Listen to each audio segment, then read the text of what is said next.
Rob, Stephanie K. asked, did any of your previous roles help you in preparing for this character? Or was this a unique adventure? And how did you incorporate the book into your preparation? That's a heavy question. I like to think that all my parts kind of add something to the next one, I think. I don't know.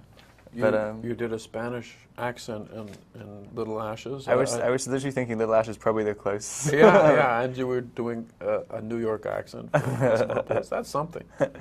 But the book, did you read, The book, there was one bit, the book made me even more terrified. Like as I started reading it, I was realizing that I know absolutely no... Because did you read the script first? I read the script, yeah. And I had an idea of how to do it from the script, and then Right. I read the book. Big mistake. Yeah. I would have told you. I told Paul Giamatti not to read the book. But there was one bit in the book, which was when he takes Via out in front of the NASDAQ board and makes her look at it and have a religious experience with it. And I was like, oh, and that was a kind of key moment. And I was like, that's what it is. It's faith. He's looking for faith in these numbers. Jeez, total reshoot. Because I forgot that part of the book. I like that a lot. Do I ask? I do. Oh, you. Jessica M. asked, what was it about Rob that made you think, yes, he is Eric Packer? It must have been very scary to have to choose the lead role for such a well-known book. Well, he was available and he was cheap. And those are two very important things when you're a director. But, you start with the basics. How old is the guy? Is he the right age for the character? Does he have the right screen presence for the character? And then things like, if he's not American, can he do a New York accent, convincingly, or is that going to be a nightmare and not work? And finally, does he have the charisma to hold the movie together? Because this, unlike almost any other movie you've ever seen, Rob's character is in every scene, absolutely every scene, without one exception. So that means that you've got to be interested in watching the guy.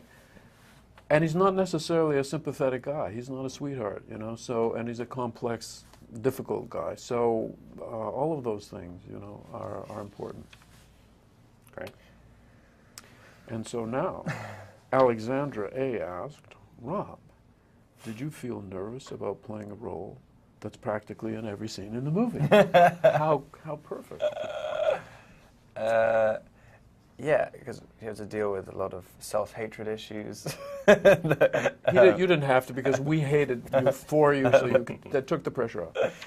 But, yeah.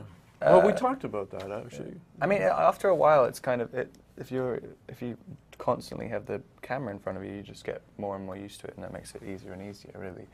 The less scenes you have, the more you kind of have to psych yourself up about it. Well, remember, too, you were thinking about the fact that this character plays against many other characters who come and go. Your character is the only constant through the movie, which I don't know if that made it harder or easier. I think it's easier. It keeps you kind of... It didn't allow you to get into a pattern. I mean, it really felt like you were making a bunch of 17 different movies rather than... You didn't have to think I have to change the energy at this level for the arc, and That's true, because you change your performance very much.